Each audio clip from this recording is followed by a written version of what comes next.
नमस्कार. आत्ताच नरेंद्र मोदींनी एक गोष्ट सांगितली संपूर्ण भारताला.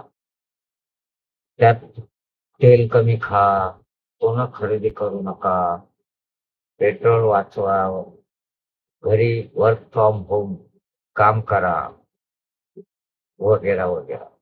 हे आपण सगळ्यांनी ऐकलं. त्याच्यावर मग बऱ्याचशा लोकांनी आपली आपली मतं सोशल मीडियावरनं वापरली. तेही आपण पाहिलं. नुकतंच म्हणजे 10 तारखेला करमाळ्यामध्ये श्रीराम प्रतिष्ठानच्या मते एक सर्वधर्मीय सार्वजनिक विवाह सोहळा हा झाला. त्याच्यात बावनकुळे भाजपचे मंत्री गेले होते. आणि बघा ना, त्या 25 नवरींनी मणिमंगळसूत्र देणार. म्हणजे पंतप्रधान भाजपचे सोनं खरेदी करू नका सांग आणि सार्वजनिक विवाह सोहळ्यात भाजपच्याच नेत्यांकडून मणिमंगळसूत्र दिलं जातं. म्हणजे सोनं खरेदी केलं जातं. याला आपण काय म्हणतो?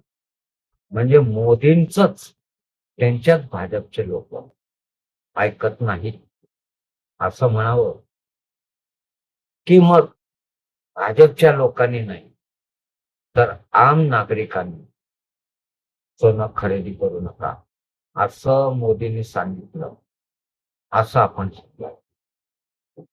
नक्की काय? एक मराठी चित्रपट होता. त्याच्यामध्ये अतुल सातपुते हे अशोक सराफ बरोबर एक त्यांचं हॉटेलमधला डायलॉग मी पाहिला. म्हणजे त्याच्यात त्यांनी म्हणजे तो आता सिनेमाचं नाव काही मला आठवत नाही, पण त्याच्यात एक डायलॉग होता. तो अतुल अशोक सराफांना सांगतो, की मी हलकंच खायचं ठरवलं होतं. म्हणून हलकं खायचं म्हणून मी पहिले पाणी घेतलं. पण नंतर लक्षात आलं पाण्यावर तेल तरंगतं, म्हणजे तेल सगळ्यात जास्त हलकं. म्हणून मी तेल पिण्याचा विचार केला. आणि नंतर माझ्या लक्षात आलं, की तेलावर भजी तरंगतात. म्हणजे भजी तेलापेक्षा हलकी. म्हणून मी भजी खाल्ली. तर ती मोदींचं असंच काही म्हणणं आहे का? की पेट्रोल वाचवायचंय, डिझेल वाचवायचं, युद्धजन्य परिस्थिती आहे. मेट्रो ट्रेननी जायचंय. विचार केला मेट्रो ट्रेननी जायला. पण माझ्या घरापासनं स्टेशन हे लांब असल्याने आणि माझ्या घरापासून मेट्रो ट्रेन नसल्यामुळे मी गाडी वापरली, रिक्षा वापरली.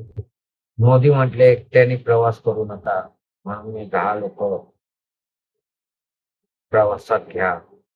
मग मी पण ठरवलं एकट्याने कशाला प्रवास करा, म्हणून माझ्या जीपच्या मागं पोलिसांच्या गाड्या, नेत्यांच्या गाड्या असा ताफा तयार करून मी एकटा गेलो नाही.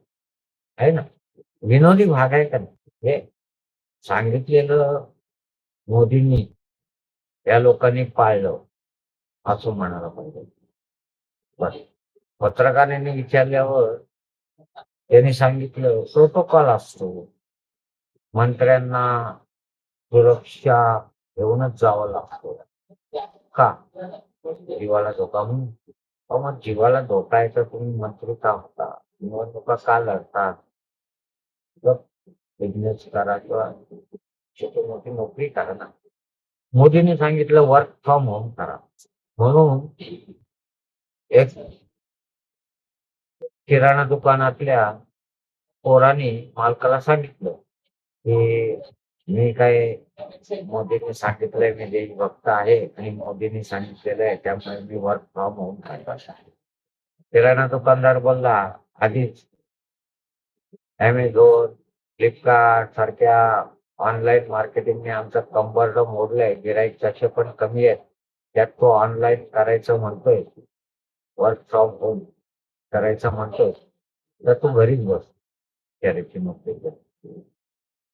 मग बॉसनी त्याला वर्क फ्रॉम होम करून दिलं नाही म्हणून बॉस देशद्रोही म्हणायचा, की मोदींचं ऐकून वर्क फ्रॉम होम करण्याची अपेक्षा करणारा तो कामगार देशद्रोही म्हणायचा किंवा देशप्रेमी म्हणायचा. काय म्हणतो? एक सोशल मीडियावर सध्या एक व्हिडिओ व्हायरल होतो.